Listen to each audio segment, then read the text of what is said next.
Good morning, friends. It's Monday, the 10th of March, 2025, and it's time for your news from dinarrecaps.com. From Recaps Archives, Keep Believing in the Unbelievable by Dr. Dinar. They can put a man on the moon, or at least we think they can anyway. Could have been Hollywood magicification for all we know. Without a doubt, the lighting situation was highly suspect, but let's go ahead and give them the benefit of the doubt just for the sake of discussion. What we do know is they can put shampoo and conditioner in the same bottle. Well, according to the label anyway. Even if we're unable to see inside the bottle itself, that much we can see. However, based on the results, it certainly appears we're being fed some serious misdisinfo. Would the shampoo company intentionally deceive us? Nah, they wouldn't do that. Or would they? The all-in-one results certainly aren't anything even close to those derived from implementing them in a two-step process. Shampoo first, then conditioner. Matter of fact, it almost feels and looks as if there's been no conditioner applied whatsoever. Once again, we're left with two options. Believe or don't believe. Moving on, let's go with something a bit more visible. Like a sandwich, we know they can put peanut butter and jelly in the same jar. How do we know that? Because we can see it. Yes, thanks to something as simple as a clear glass jar, we're able to see the two key ingredients in all their swirlicious glory. We know what peanut butter looks like. We know what jelly looks like, especially when both are applied to two separate slices of bread. Both easily recognizable, totally different colors as well as tastes. So when you see them both swirlified in the same clear glass jar, it's pretty much a no-brainer. No need to be a believer in the unseen. The evidence is unmistakably clear. So it only stands to reason that if they can do all of those things, then why on earth can't they get this GCR done? Yeah, I get it. This is a biggie, a never previously been attempted, once in anybody's lifetime, one for the history books, global-sized event. Yet, isn't that exactly why they assigned this task to only the most intelligent folks on the planet? If it were up to me and my goal was to make this GCR thing happen, I know I would do everything possible to ensure I had assembled the best team available. Wouldn't you? Isn't that sort of rule number one, hire those more intelligent than yourself? It only makes sense. Keeping all that in mind, we also have endless amounts of trend-setting technology at our fingertips. From talking clones to flying drones, without a doubt we're wise beyond on years. And still, with all that at their disposal, they still can't seem to get this done. We're constantly being told that they've been working on getting this thing done for the past far too many years. However, with no visible proof, one can't help but begin to wonder if this thing truly is getting done, as in making forward progress of any sort. Not to point fingers, but if any of us were to be appointed to a similar position, we'd have been fired long ago, and rightfully so. After all, you're hired for one reason, to do a job. One job, complete a desired task. Basically, to get her done. And I don't know about you, but from where I stand, they ain't got it done. Not yet anyway. Close? Maybe. But done? Not so much. I don't care how many hundreds of times I hear, it's done. We're just waiting for the release. Until they release it, it ain't done. Until it's liquid and spendable, it ain't done. Until I can buy groceries and pay the electric bill to keep those groceries cold in the fridge, it ain't done. Until I can buy the groceries for the person behind me in the grocery store line. It ain't done. So please, if you're one of those continually saying it's done, but, please check to see how important that add-on but is. I believe you'll come to find that one little but makes all the difference. Which brings me back to my original thought, that being if any of us were in charge of getting it done, regardless of what it is, yet we continually fell short in accomplishing our goal, we'd surely be excused from our place of employment, and our replacement would be hired or recharged, depending on if we were to be replaced by a robot or not post-haste. Replacement. That's it. What if we seek out replacements for whomever the heck it is that's responsible for completing this task? Whomever's job it is to make this RVGCR thing happen, to get our done. The ones that don't appear to be getting it done. Yeah, them folks. Would it be a group such as the A-Team with all of their battle-hardened skills? Or a bunch such as Charlie's Angels with their super stealthish abilities among their many attributes? Surely they could get the job done. And no, I didn't refer to any of them as Shirley. Heck, at this point, I wouldn't care if it was the Brady Bunch. As long as we're assured they're on our side and want the best for humanity, I'm okay with it. But wait, let's think about this for a second. What if I'm mistaken in my thought process? What if the people assigned to completing this task actually do want it done? What if they are in fact doing their very best to get it released? What if they are indeed on the good side, wanting the best for humanity? After a decade of feeling as if it's entirely possible we've been duped, I think it's only natural to be more than a bit skeptical. To begin to question everything and everyone involved in this situation, especially when we're all too aware of the many folks that don't want this to happen. Yet, at some point, you have to have faith in both the people in charge as well as the ongoing process itself and the supposed progress being made towards completing the process. Think about it. Doesn't matter how long you've been involved in this exchange endeavor, if you're anything like me, then you've yet to see any factual signs of progress. After hearing words such as Article 140, the HCL law, new Prime Minister seated, Erbil, Arbil, Gerbil rambling by our monitors for over a decade now, one becomes quite numb to all of that delirium, meaning all of the supposed results are just as intangible as the forward progression of the process itself. As Bruce Springsteen often says, we're running on empty, running blind, unable to see any progress nor the process itself. He must be a currency holder. Come to think of it, looking back, hasn't it pretty much been that way since the very start? Running on faith, believing in the unbelievable. For the most part, none of us had ever been to Iraq. Yet we were so anxious to connect with someone that had, or had a connection to someone that had, that we were easily swept up by people that continually made claims of having connections in places we could never have imagined. Were we idiots for believing them? Perhaps. Let's hope not. Believers in the unbelievable? Without a doubt. And who could blame us? If you're going to get involved in anything like the RV's GCR and you refuse to believe in the unseen, I wish you all the luck in the world. You're going to need it. This whole thing runs on the unverified and unseen. Believing in the unbelievable is key to surviving this journey. So at this point in the process, we're pretty much stuck believing that the people in charge of this RV GCR thing, whomever they may be, have only the best of intentions. Believing that they're working with much more intelligence and knowledge than we tend to give them credit for. Or at the very least, hoping they are well aware of Google and aren't afraid to use it. Who knows, they might be just like us. Hang in there, folks, and keep on believing in the unbelievable. Kindly, Dr. Dinar disclaimer. Please consider everything in this post as my opinion. I'm not a professional wealth advisor, CPA, tax attorney, rumor of the month club salesman, etc. I'm simply someone that chooses to believe in the unbelievable, including but not limited to the possibility that they truly do want to get this thing done. Be sure to consult a professional for any financial decisions you make now and in the future. In numbers, Iraq's expenditures amount to $1 trillion in a decade, and 92% of its revenues depend on oil. Time 2025, 03, 09, 1230 times. Economic Alfort News.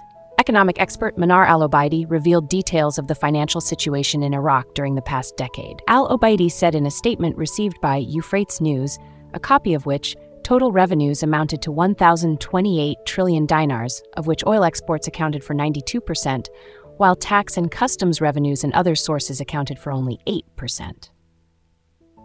Al-Obaidi explained in an economic analysis that total government spending during the same period amounted to 1,007 trillion dinars, in addition to unliquidated loans ranging between 100 and 150 trillion dinars, so that total spending exceeded 1,100 trillion dinars, about $1 trillion US.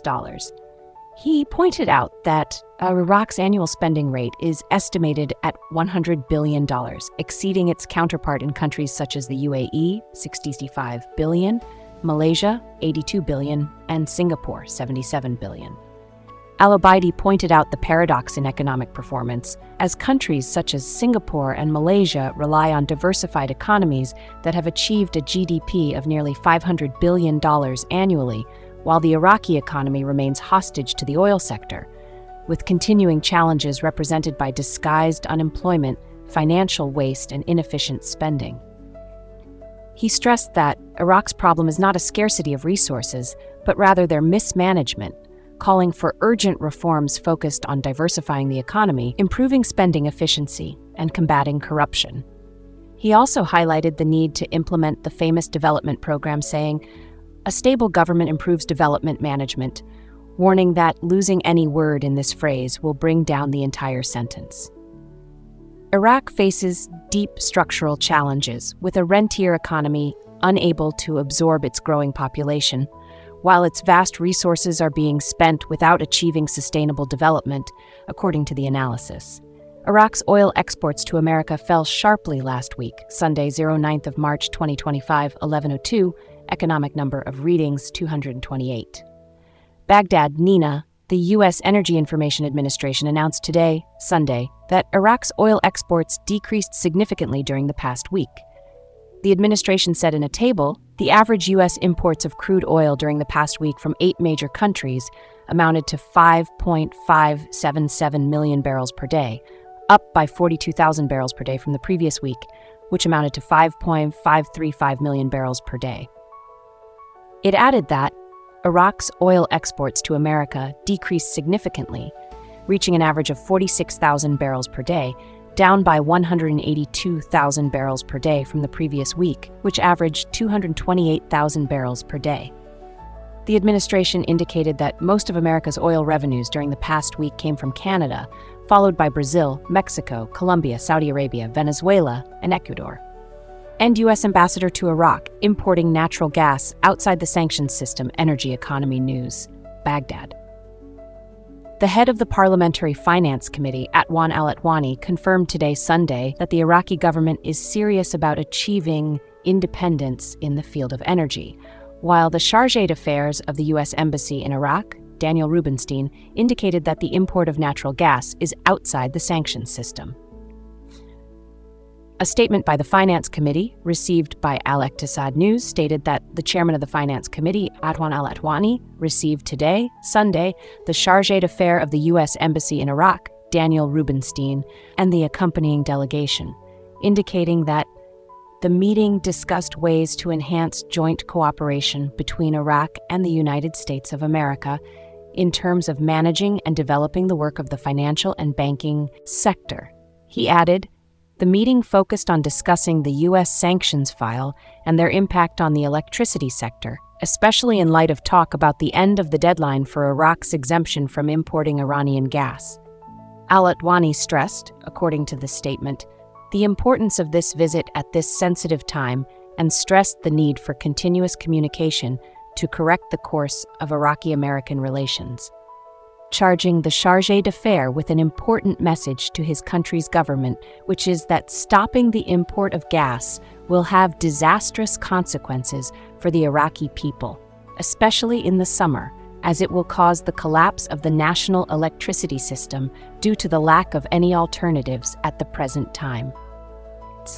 He pointed out that the Iraqi government is serious about achieving energy independence through many promising projects related to investing in associated gas for the purpose of using it in generating electricity and achieving self-sufficiency, but these projects will enter service in the coming years. He called on the U.S. administration to review the policy of pressure exerted by the U.S. Treasury on the financial and banking sector in Iraq by imposing continuous sanctions on local banks. He stated that Iraq has achieved a qualitative shift in the policy of compliance and financial transfers, and despite that, we are surprised by collective sanctions targeting Iraqi banks without prior warning and without any declared justification or even notifying the Central Bank of Iraq about it. And this has created a major problem for us and has affected the work and activity of the banking sector. For his part, Rubenstein expressed his understanding of what Al-Atwani had raised during the meeting regarding the energy and banking sanctions files and promised to convey these messages to his country's government in the hope of finding permanent treatments and solutions that would achieve the interests of the two friendly peoples, noting that the import of natural gas is so far outside the sanctions system. Prime Minister's advisor, investment boosts economic growth, keeps Iraq away from oil price fluctuations. 0903-2020 Fawazin News.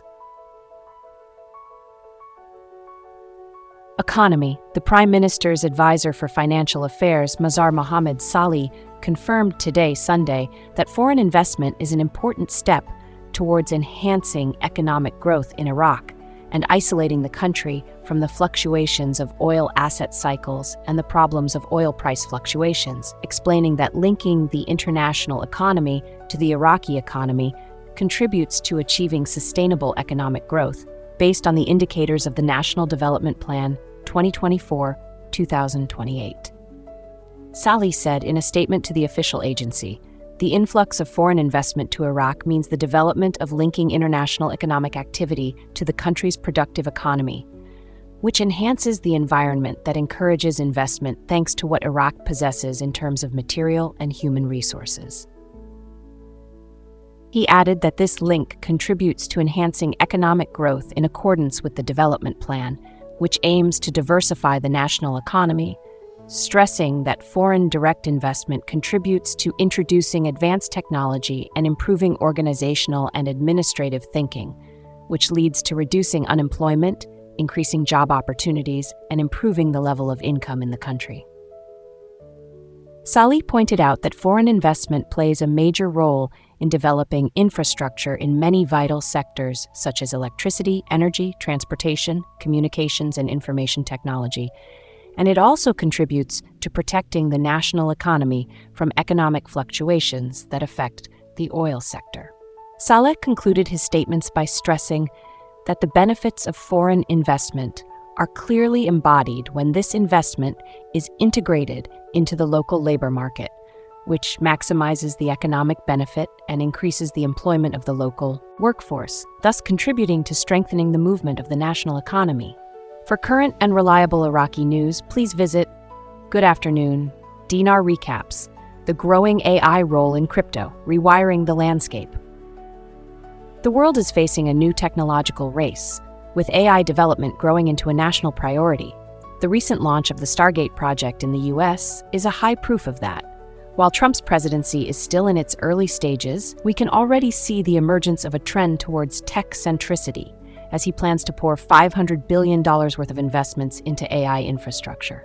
At the same time, this technological boom is set to reshape another industry, crypto. AI, artificial intelligence, has already been introduced into crypto in the form of AI agents, trading bots, automated risk analysis, and more. The question isn't whether AI will change crypto, it's doing it even now. The real question is, what does this mean for crypto and blockchain in the long run? Will AI's involvement strengthen this space or undermine the decentralized principles the crypto community holds dear? Here is my take on this. AI and crypto today. The shift has begun. The way things are now, I'd say that AI's presence in crypto hasn't progressed far. It's still in the infancy stage, so to speak. But this state of things won't last. Progress is happening at a rapid pace. This industry is moving beyond simple trading bots. Artificial intelligence is now being used to drive market-making strategies and risk assessment. We are even seeing cases of decentralized venture funding powered by AI. Projects like Mobi AI, Griffane AI, and Hayanon AI are becoming more prolific. And while these are just early iterations of AI-based financial intelligence in crypto, they are already outperforming human traders in speed and efficiency. As AI models continue to grow in complexity and gain greater autonomy, I believe that soon they will no longer just follow market trends, they will shape them. What's next on the horizon? The next few years will redefine what it means to participate in crypto, and AI is going to be at the center of this transformation, bringing changes in all sectors.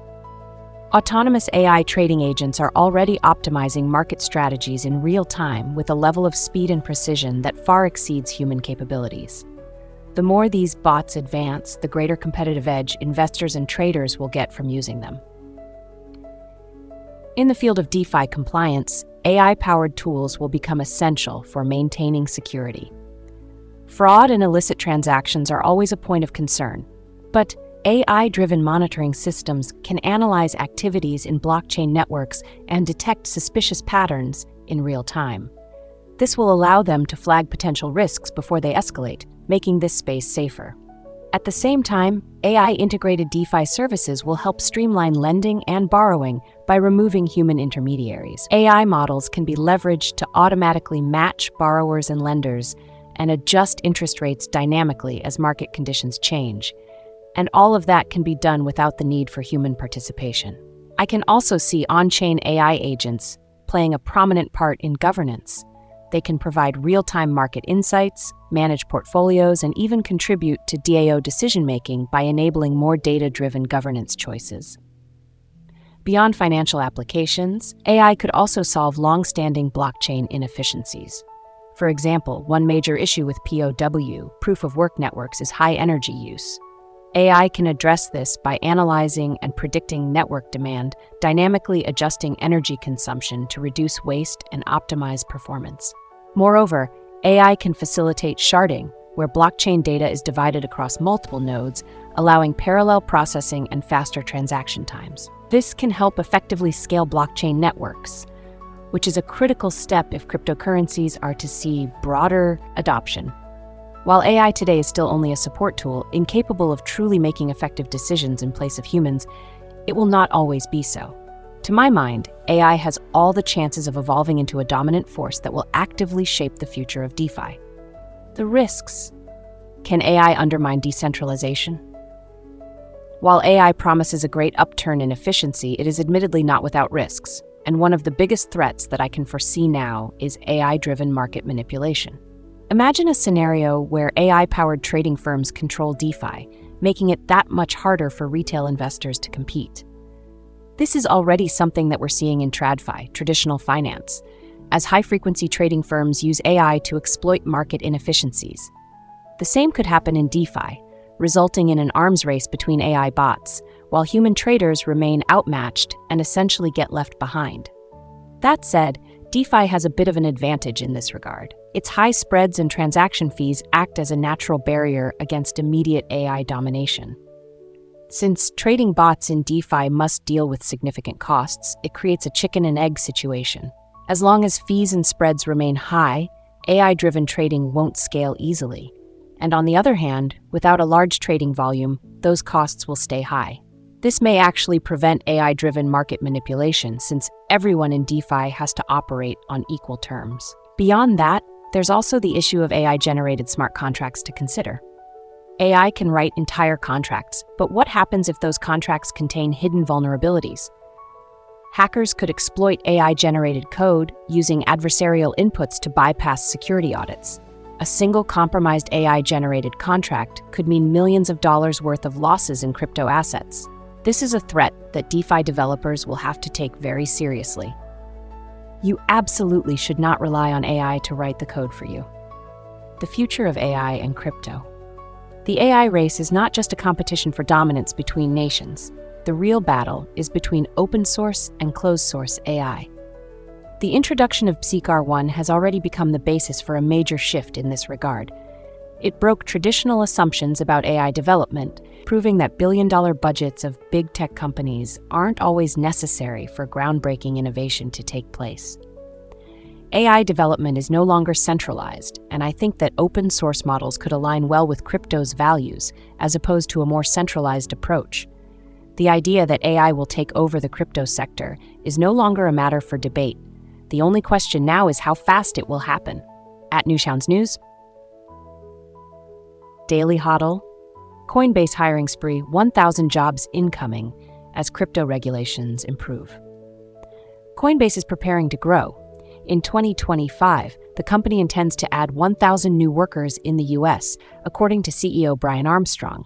This decision comes as the nation's cryptocurrency laws become more defined, allowing businesses like Coinbase to function with greater assurance.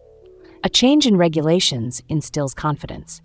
Armstrong claims that the additional hires are a direct result of U.S. President Donald Trump's administration's improved crypto laws. The CEO attributed Coinbase's expansion into the U.S. to the government's efforts to provide a more transparent environment for the sector. Compared to prior years, this is a significant shift. Tough market conditions forced the exchange to lay off 1,100 workers in 2022, or around 18% of its global workforce. Now that the legal landscape is more solid, Coinbase is adopting a new strategy by investing in new manpower. SEC steps back from enforcement. Another major development is the U.S. Securities and Exchange Commission, SEC, dropping its enforcement action against Coinbase. This means that instead of the SEC making regulatory decisions, Congress will now take charge of setting crypto laws. For Coinbase, this change eliminates a major barrier. The company can now concentrate on business expansion rather than legal disputes, as the SEC is no longer putting any legal pressure on it. Armstrong's announcement of onboarding new staff reflects this renewed optimism. White House Crypto Conference affects choices. The disclosure came after Friday's crypto summit at the White House. Government representatives and business executives gathered at the summit to talk about how to regulate digital assets in a way that benefits investors and companies alike. According to Armstrong, the conversations influenced Coinbase's employment decisions. Crypto supporters have long pushed for clearer rules in the U.S. Many believe that regulation will help the industry grow while ensuring companies operate within legal boundaries. Armstrong's remarks indicate that the government is finally moving in the right direction. A positive turn for Coinbase? According to the employment timeline, Coinbase is in a better situation than it was a few years back. The company has been through layoffs, legal battles, and market downturns. Now, though, with regulatory clarity and less SEC intervention, the company now has its sights set on expansion. All eyes will be on the crypto exchange behemoth as it prepares to accept a new batch of workforce. At Newscaster News, source Bitcoinist.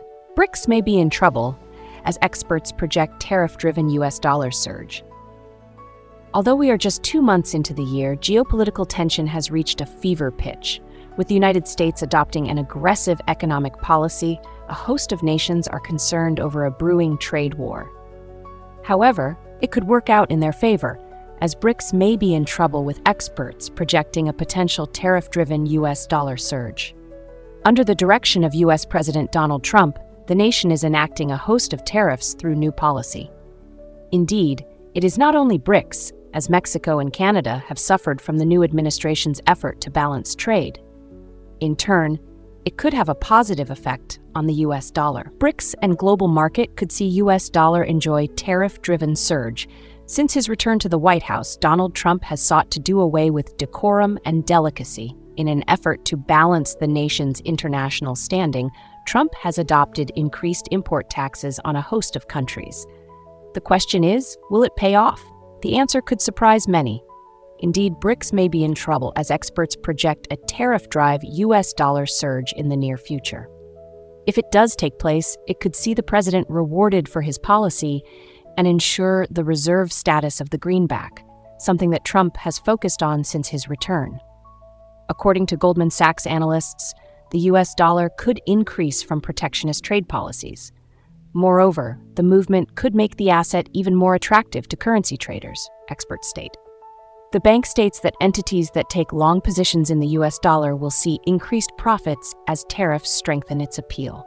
This could be dangerous for the BRICS group. Not only does it reinforce increased tariffs, but it reverses the work they've done in the last several years to de-dollarize global markets.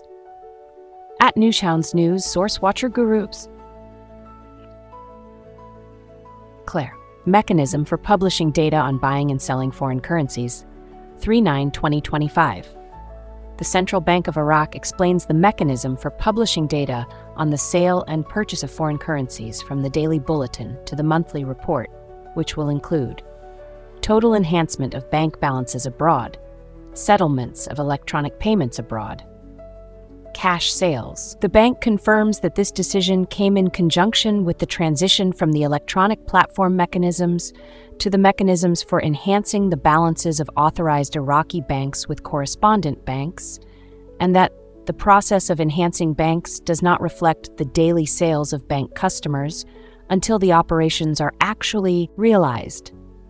It draws attention to the Central Bank of Iraq's possession of sufficient foreign reserves to meet all official requests for foreign currency, which enhances confidence in the national currency. noting that the report scheduled to be published next month will include details of external transfer operations in terms of amounts, the most prominent imported goods and materials, the most prominent countries from which they were imported. Central Bank of Iraq, March 5th, 2020. Claire. Parliamentary Finance. The budget is technically ready and its delay may be deliberate. 3/9/2025. Information Special.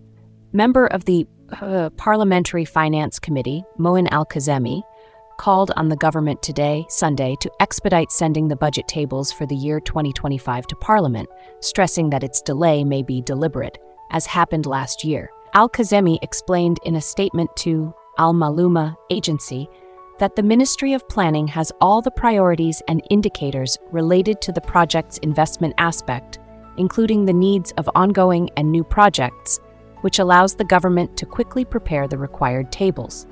He added that the Ministry of Finance has a clear vision of the operational aspect, including salaries, consumer expenditures, the food ration, and governing and sovereign expenditures, which means that the government is able to complete the tables within just 1 week. He stressed the need to avoid any unjustified delay in sending the tables, warning of the impact of this on approving the budget on its scheduled date. He called on the government to expedite sending the budget tables for the year 2025 to Parliament and assume its responsibilities to ensure the stability of the financial and economic conditions in the country. It is noteworthy that the House of Representatives had previously voted on the budget amendment law and sent it to the government with the aim of sending the budget tables. Courtesy of Dinar Guru, Mint Goat.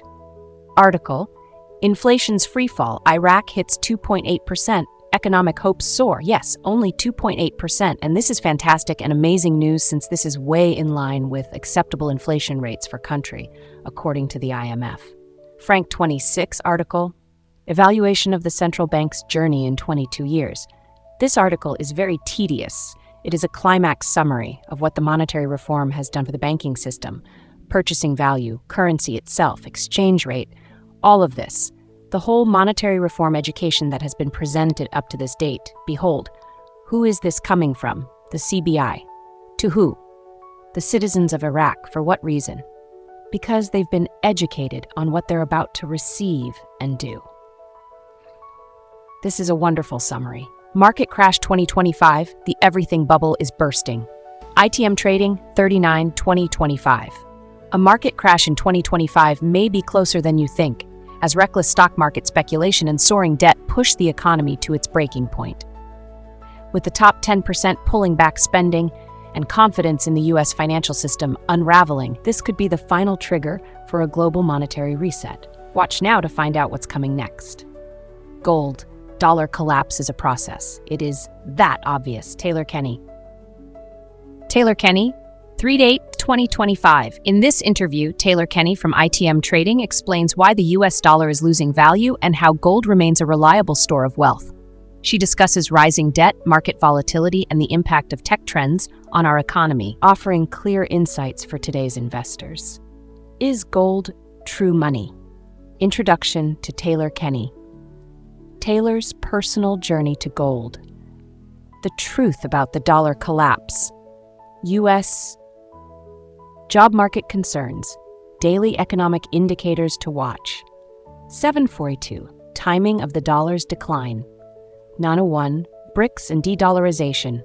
10th, economic acceleration and instability. 1223, can AI save the U.S. economy? Why is gold rising now? Could gold be revalued? Dollar versus gold, complex relationship. Silver's potential in this market. Is it too late to buy gold? Investor sentiment on gold and silver. What could derail gold's rally? Al-Sudani knows whose side he is on. F-26 America calls on Iraq to end dependence on Iranian energy and welcomes Al-Sudani's commitment. 3/6/2025, the U.S. State Department called on Iraq to stop relying on Iranian energy sources as soon as possible. In response to whether Washington has reached a deal to renew Iraq's exemption from sanctions on Iranian gas imports, which expires tomorrow, Saturday, U.S. State Department spokeswoman Tammy Bruce said, "At this point, we have nothing to announce regarding the current electricity exemption, which expires on March 8th. We are reviewing all existing sanctions waivers that provide any measure of economic and financial relief," she added. The spokeswoman welcomed the commitment of Iraqi Prime Minister Mohammed Shia al-Sudani to achieve energy independence, expressing her hope that the United States would lead the way when it comes to this type of approach. Iraq currently produces 27,000 megawatts of electricity through stations, most of which operate on gas, but the production capacity sometimes drops to 17,000 megawatts. This amount, at its maximum, does not meet the country's electricity needs, as Iraq needs to increase production to reach 40,000 megawatts in order to ensure the provision of energy around the clock. To solve this crisis, Iraq resorted to importing quantities of Iranian gas, which threatened to expose it to U.S. sanctions, before the United States granted it an exemption that is renewed periodically. With U.S. President Donald Trump returning to power, he pledged to pursue a policy of maximum pressure towards Iran. As a result, the Iraqi government asked the new U.S. administration to extend the waiver granted by the previous administration, according to previous statements by al-Sudani in an interview with Asharq. Al-Sudani touched on the issue of ending dependence on Iranian supplies during the interview, noting that the country plans to completely end gas imports by 2028, adding, "There will be clear energy independence." He continued, "Ultimately, we need this exception to continue throughout this period. At the same time, we have started the process of linking energy with neighboring countries in order to cover our needs, and this is part of the concept of integration that we seek with our brothers." This is not the first statement of its kind, but rather comes just days after U.S. Secretary of State Marco Rubio called Iraqi Prime Minister Mohammed Shia al-Sudani, where they discussed Iranian influence in the region, and Rubio urged Iraq to achieve energy independence. The new U.S. statement may not mean that Washington will not renew the exemption granted to Iraq, but it indicates increased pressure on Baghdad to get rid of these supplies. The comments come hours after U.S. Treasury Secretary Scott Bessent confirmed that the U.S. would tighten sanctions on Iran, adding that the U.S. would shut down the country's oil sector using predetermined criteria and timelines. He hinted that making Iran bankrupt again would be the beginning of our updated sanctions policy. The Treasury Secretary suggested that the United States could work with regional actors to help Iran get its oil to market. One of those countries is likely to be Russia, which earlier this week signaled its willingness to help the United States in talks with Iran over ending its nuclear program and its support for anti-American regional proxies. Treasury is prepared to engage in frank discussions with these countries, Bessent said. "We will work to shut down Iran's oil sector and drone manufacturing capabilities." Frank with security and stability for the monetary reform comes in many ways. F-26 Trump reveals he sent a letter to Iran to negotiate on the nuclear. 3/7/2025 U.S. President Donald Trump announced on Friday that he had sent a letter to Iran to negotiate an agreement on nuclear weapons. Trump said during an interview with Fox Business that he wants to negotiate an agreement regarding the nuclear weapons program. "I sent a letter yesterday, Thursday, to the leader of Iran to negotiate an agreement," he added, expressing his hope to negotiate an agreement regarding the nuclear weapons program with Iran. Bloomberg reported last Tuesday that Russia had agreed to help the Trump administration communicate with Iran on various issues, including Tehran's nuclear program and its support for anti-U.S. proxies in the region. Russia believes that the United States and Iran should resolve their common issues through negotiations. Moscow is ready to do everything in its power to help achieve this. Kremlin spokesman Dmitry Peskov was quoted as saying by Bloomberg, which was circulated by Russian state media. Courtesy of Duru, militiaman. The informal market are now feeling the pinch because they're having a harder time to get the dollar. They're going to have to pay a lot more for it. You can go to the central bank and get it for $13.20 instead of $14.60, $1,500, $1,600, but it's probably going to climb. Are we concerned about it? No. because the parallel market is insignificant in comparison to the total market. It's about 5%. 95% of the people that are doing business are doing it properly, which is huge. LNU, I reported some time back that Maliki had been caught with a jet filled with dinar attempting to depart for Switzerland. The jet was initially detained but ultimately allowed to depart Iraq. I saw video of the detainment and the interior of the plane, and judging by the volume of dinar on board, it had to be multiple trillions of dinar. Now Iraq wants it back. Article: Iraq's Federal Commission of Integrity (COI) has called on United Nations Convention Against Corruption member states to enhance legal cooperation in recovering stolen assets and illicit funds. Swiss Ambassador Daniel Hun praised Iraq's reconstruction efforts, affirming Switzerland's readiness to cooperate in recovering stolen assets, and confirmed that Swiss authorities are actively working with Iraq to facilitate the repatriation of funds. Market bottomed for now. Bigger bubble crash awaits, Miltonberg. David Lynn, 3/8/2025. Good morning, Dinar recaps. Trump administration spurs credit unions. Return to cryptocurrency Dallas. The Trump administration is bringing more credit unions back to offering cryptocurrency as Bank Social, which offers advice to CUs considering stepping into this space. The return to offering the service by more credit unions follows a sharp decline in cooperatives offering crypto services to members following the collapse of FTX in late 2022 and the sudden departure of NYDIG within the CU industry not long afterward. Becky Reed, COO of crypto platform Bank Social, said the two primary reasons credit unions are coming back is the Trump administration's pro-crypto agenda and its emphasis on deregulation. The last 6 months, we have seen interest begin to gain ground in digital assets, not just for investing, but for payments, fractional lending, and more, said Reed. Global data banking analyst Harry Swain said FIs could face fewer crypto regulatory hurdles under the Trump administration. As you'll recall, back in 2022, there was quite a bit of interest in cryptocurrency among credit unions, and there were some folks in the credit union space offering a crypto wallets, including us, Reed said. And then FTX happened and everyone kind of scattered to the wind.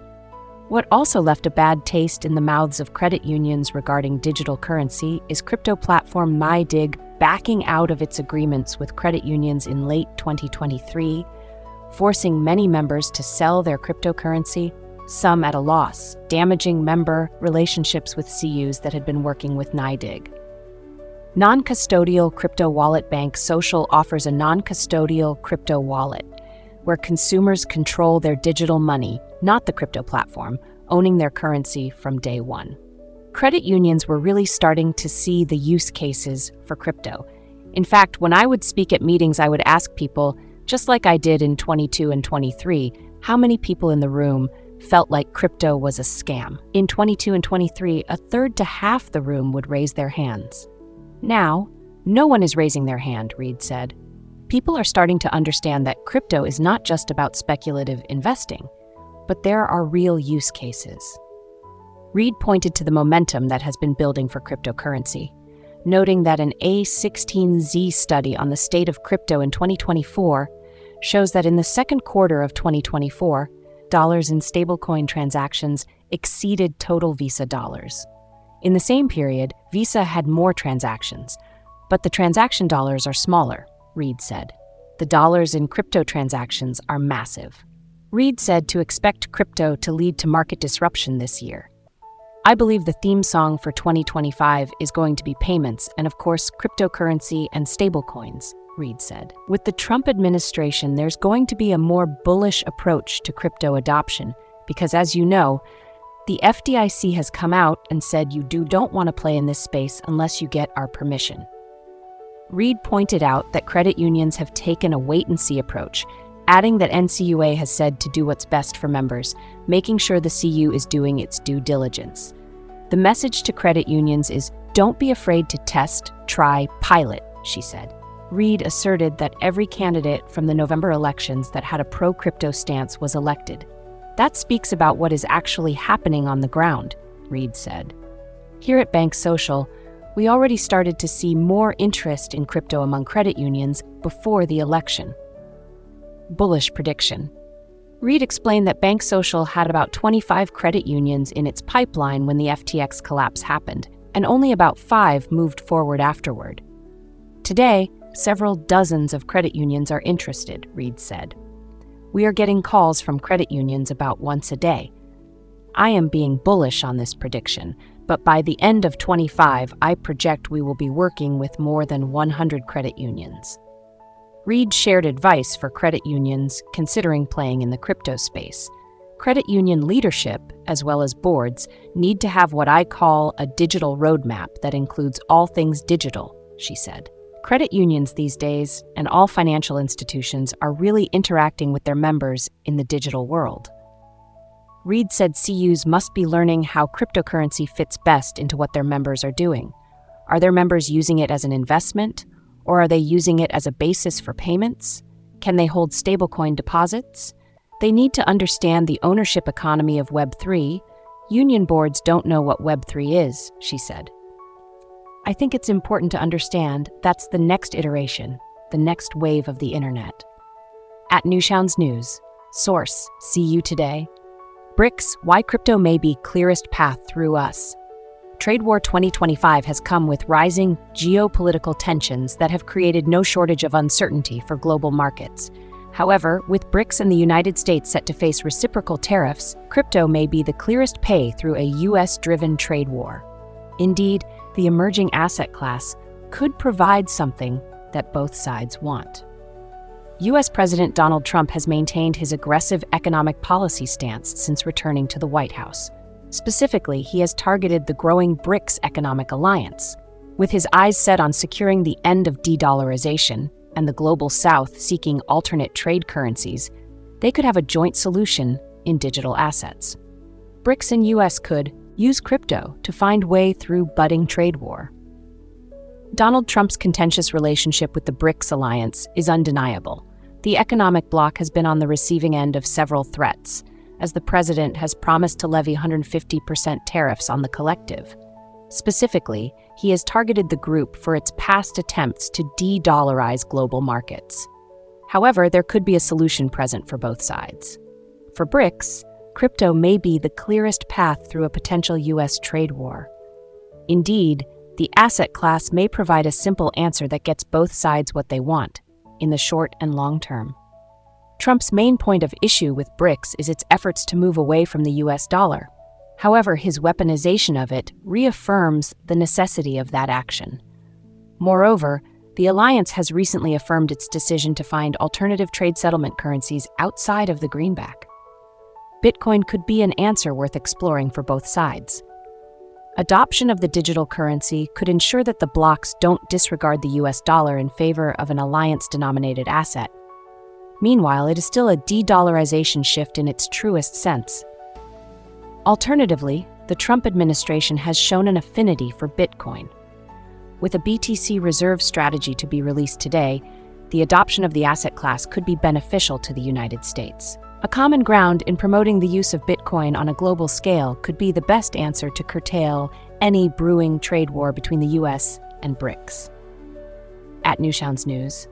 Source Watcher Guru, thank you. Dinar recaps 7 worst mistakes boomers can make with money and how to avoid them. Cindy Lamoth, Sun, March 9, 2025. Go banking rates. Every generation comes with its own set of challenges and opportunities.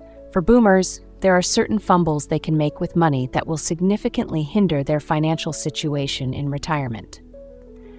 Boomers often face financial pitfalls that can jeopardize their retirement, said Stuart Willis, president of Asset Preservation Wealth and Tax. Below are some of the worst mistakes and how to avoid them.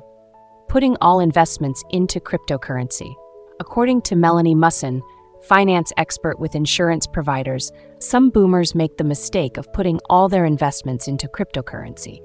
Crypto has had an impressive run. It could grow rapidly, or it could fizzle. It's risky. High-risk investments have a place in a diversified portfolio, but they're not where a boomer should allocate all their savings. She noted that boomers' retirement finances don't have time to bounce back from a major loss.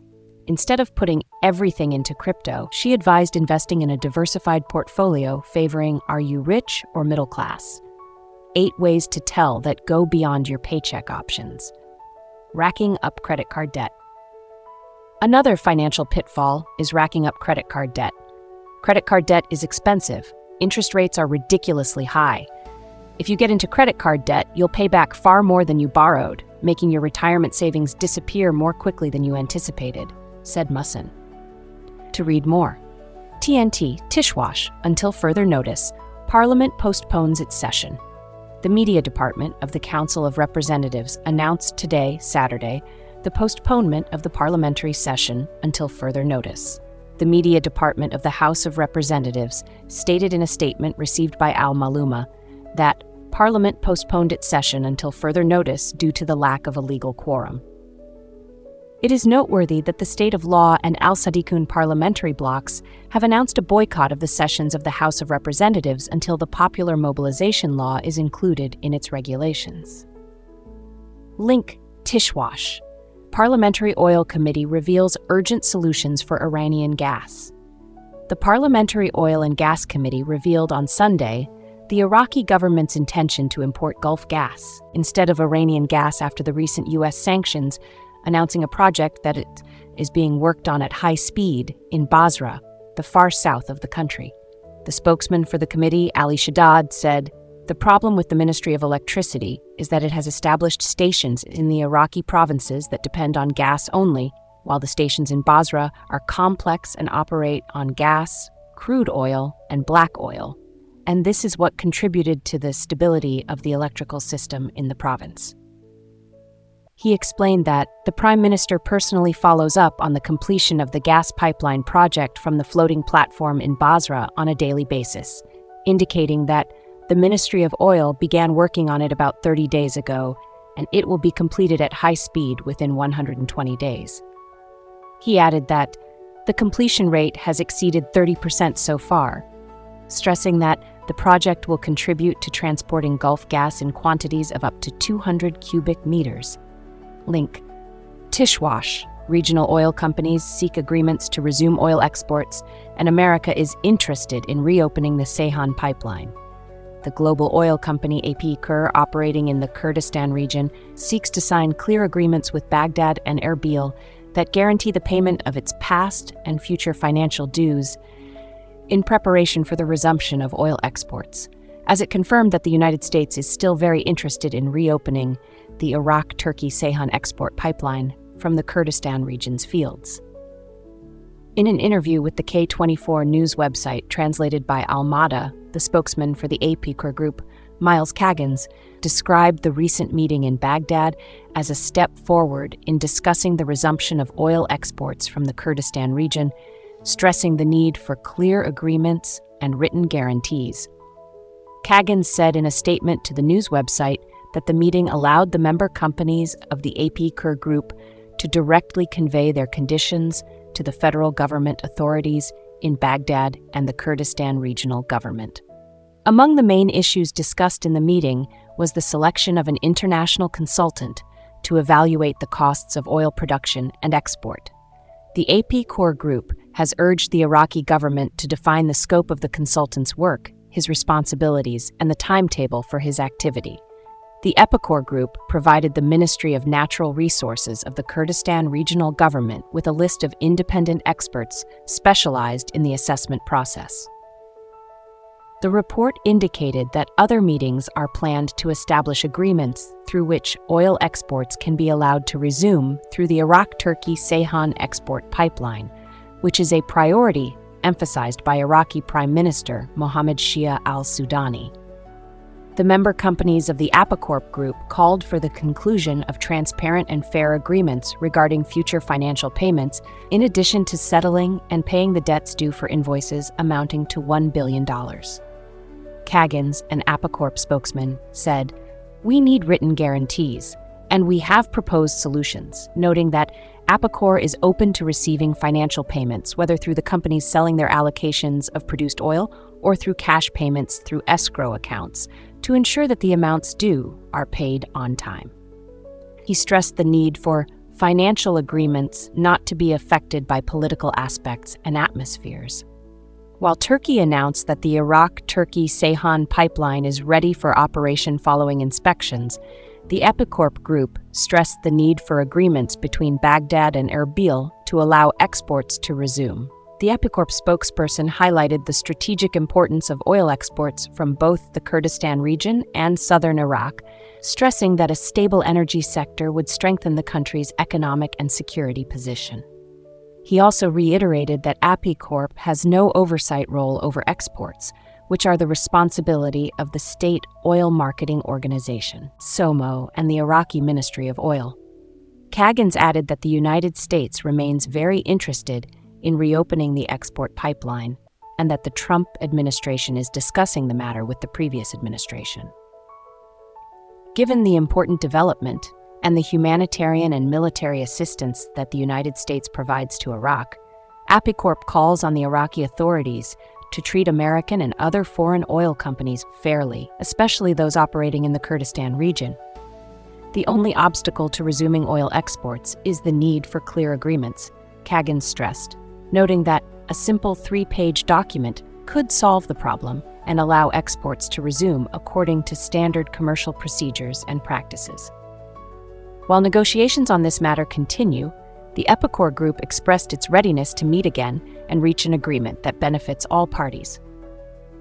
Oil exports from the Kurdistan region's fields via the Iraq-Turkey-Ceyhan pipeline were halted on March 23, 2023, following a ruling by the International Chamber of Commerce in Paris in favor of Baghdad against Turkey for facilitating oil exports between 2014 and 2018 without the approval of the federal government. Turkey must pay Iraq $1.5 billion in outstanding amounts, according to the court ruling, which Turkey used to implement and close the pipeline.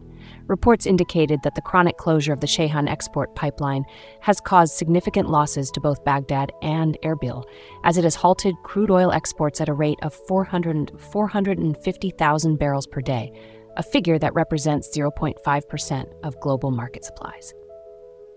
Tishwash, Iraq, Finland, discuss strengthening economic and investment ties. Ambassador Mohammed Hussein Bar Alulum, Undersecretary of the Iraqi Foreign Ministry for Bilateral Relations, met in Helsinki with Jarno Sirjala, Undersecretary of State for International Trade of Finland, to discuss ways to enhance economic, trade, and investment cooperation between the two countries. Ambassador Bar Alulum highlighted Iraq's economic progress, emphasizing security, stability, and an improved business environment, which have made Iraq an attractive destination for foreign investments. He cited the United Kingdom's decision to lower travel warnings to Iraq as an example of international confidence in Iraq's progress. The ambassador also encouraged Finnish companies to invest in strategic projects, particularly the development road and the energy sector. Undersecretary Sirjala welcomed Iraq's economic reforms, acknowledging their role in enhancing the investment climate. He expressed Finnish companies' interest in returning to the Iraqi market. The two sides agreed to develop practical mechanisms to strengthen cooperation, including a delegation of Finnish companies visiting Iraq to explore investment opportunities in renewable energy, electricity, digital transformation, and artificial intelligence. Mot, the lost an hour dilemma. Mot, darn time change. I had to go around and fix all my clocks. What does gold revaluation mean for the gold price? Peter Grandich, Liberty and Finance, 3-8, 2025. Peter Grandich discusses the volatility in the stock market, attributing it to uncertainty in the economy and signs of a potential downturn. He emphasizes the bullish outlook for gold and silver, explaining that despite recent price fluctuations, precious metals remain a strong investment due to their fundamental strength. Grandich also touches on the financial troubles facing the U.S., particularly the unsustainable growth of national debt and the challenges of servicing interest payments. He predicts that geopolitical tensions, such as those in Ukraine and the Middle East, could further drive gold prices higher. Overall, Grandich's insights suggest a cautious view of the stock market while highlighting precious metals as a safer haven amid economic and political instability. Grandich didn't shy away from addressing the elephant in the room: the precarious financial situation of the United States. He pointed to the unsustainable trajectory of the national debt, highlighting the looming challenges of servicing the ever-increasing interest payments. This growing debt burden, he argued, is a major vulnerability that could exacerbate any future economic downturn. Furthermore, Grandich believes that escalating geopolitical tensions will further fuel the demand for gold. He specifically mentioned the ongoing conflicts in Ukraine and the Middle East, suggesting that these volatile situations will drive investors towards the perceived safety and stability of gold, ultimately pushing prices higher. In essence, Peter Grandich's appearance on Liberty and Finance provided a sobering assessment of the current economic landscape. He painted a picture of a stock market fraught with volatility and potential risks, while simultaneously championing gold and silver as a more prudent investment strategy in the face of economic and political turmoil. His insights underscore the importance of cautious financial planning and a diversification strategy that includes precious metals as a hedge against potential losses. For investors seeking shelter from the storm, Grandich's analysis suggests that gold and silver offer a beacon of stability in an increasingly uncertain world. Interview timeline: Intro, 1:30 stock market volatility, 4 gold market, 16 stock market outlook, 8:5 miners, 11:17 geopolitics, London gold outflows, 7:40 gold revaluation, 20:46 national debt, 23:34 debt, and the Bible. Claire, Iraq extradites suspects in theft of the century. From Kuwait, 3/8/2025, the Iraqi Integrity Commission announced on Saturday the extradition of 2 of the accused in the case of stealing tax deposits, known in the media as the theft of the century, from the authorities in the state of Kuwait. The authority stated in a statement today that it was able to recover the managing director of a private company for General Trade and Contracting Limited and his agent accused in the case of stealing tax deposits, noting that their role in the case was to receive very large sums of money in order to facilitate the procedures for disbursing the stolen deposits. The authority noted its procedures that resulted in the extradition of the accused, which consisted of organizing an extradition file against them and sending it to the Public Prosecution Office, explaining that after follow-up and coordination with the relevant authorities, including the Arab and International Police Directorate at the Ministry of Interior and the efforts of the Iraqi Embassy in the state of Kuwait, an international red notice and search warrant were issued against the accused. She pointed out that they were arrested in the state of Kuwait, which handed them over to the Republic of Iraq through diplomatic channels. She pointed out that the judge of the Second Kark Investigation Court had previously issued an arrest warrant against the accused based on the provisions of Article 1111-444 of the Penal Code after reviewing the testimony of some of the accused in the case and the witnesses. At the end of 2024, the Iraqi judiciary issued an in absentia prison sentence for a number of defendants accused of stealing tax deposits, known in the media as the theft of the century, including the first defendant, Noor Zuhair, and a former MP. According to a judicial source who spoke to Shafaq news agency, the Kark Criminal Court for Combating Corruption settled the cases related to the theft of tax deposits and issued sentences of 10 years in prison against the accused Noor Zuhair, 6 years in prison against the accused Raed Juhi and a number of employees who participated in the crime, and 3 years in prison against the former member of the House of Representatives, Haitham al-Jubouri. In 2022, it was announced that more than 3 trillion Iraqi dinars, $2.5 billion, had been lost from tax deposits through a coalition of 5 oil companies using fictitious bonds. Following this, an order was issued to summon officials close to former Prime Minister Mustafa al-Kadhimi, including Finance Minister Ali Alawi, the Director of the Prime Minister's Office, Raed Juhi, and others. On October 24, 2022, Noor Zuhair was arrested as he heads the board of directors of one of the companies involved in the case and was later released on bail, after Prime Minister Mohammed Shia al-Sudani announced the recovery of 5% of the amount in exchange for Noor Zuhair's pledge to hand over all the stolen amounts within days.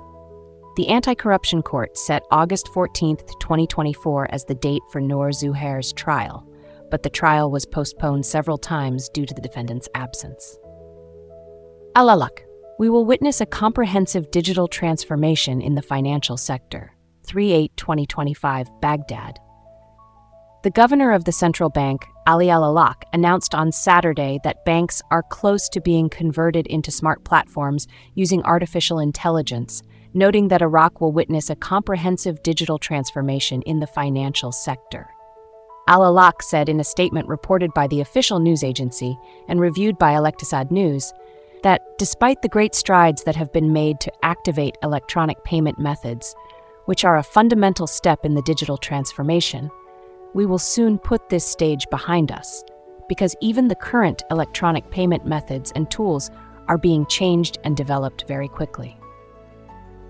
He pointed out that soon we will notice a big difference in the tasks and functions of banks, and we will see many banks changing the nature of their work. And there will be a digital financial identity for every citizen through which he can conduct many operations in his accounts or check his balances or even invest inside and outside Iraq, stressing that banks will soon turn into smart platforms that organize financial operations and benefit from technologies and artificial intelligence. He added that this great work is accompanied by the work of the central bank, like other central banks, in thinking about having a digital currency under the supervision of the central bank. We are not talking about encrypted currencies that are outside the framework of central banks, but rather about a digital currency issued by the central bank. And this is a major work being done in the central bank in coordination with international and Arab organizations and specialized bodies, and directly with the Arab Monetary Fund. He continued, "We believe that this trend will be the one that will be imposed in the near future, and this represents solutions to major economic, financial, and social problems, and will also establish a strict framework for monitoring funds and limiting corruption, money laundering, and financing terrorism. Because all financial movements will be within a strict and transparent system that can monitor all financial operations and at the same time facilitates its holders to conduct extensive operations even in other countries of the world." He added, "We expect that young people will benefit through the tools and human resources that we have from these tools. Indeed, we are following that many young people are investing through these portfolios and tools in various fields outside Iraq. But some need to be careful and cautious because there is a lot of fraud that occurs, and we are working to prevent citizens from falling victim to any fraud." Courtesy of Dinar Guru, Frank 26, question, "What do you mean by budget tables?" Budget table is where the exchange rate is at that will fund the budget. They're being kept quiet, very private right now, because it protects the new exchange rate from the evil that has always stolen. In Iraq, parliamentary budget tables have not reached the Finance Committee so far. We are all wondering why. There is one very obvious answer to this question. It may have a rate change in it. I am hearing from contacts in Iraq they continue to delay until they are allowed to release because there will be rates in there. I hope it is accurate and it makes a lot of sense. In 90 days, this idea will outweigh silver, and the Iraqi dinar economic ninja 3/8/2025 CBI makes two announcements. Gold digital currency. EduMatrix 3/8/2025. In this compelling video, we dive into the Central Bank of Iraq's astonishing 45.1% increase in gold reserves in Q4 2024, a surge that could have worked wonders for your investments. Discover how investing in gold, even as little as $10 a month, can shield you from economic uncertainties. We'll also explore the implications of the recent trends in Iraq's banking system and digital payment advancements. Is now the time to invest in gold? What insights can we draw from the Netflix movie Leave the World Behind? And that ends all the news from dinarrecaps.com. We hope this brings value to your day. If so, please like and subscribe, and ring the bell to be notified when our reports are uploaded. Thank you for joining us, and have a great Monday.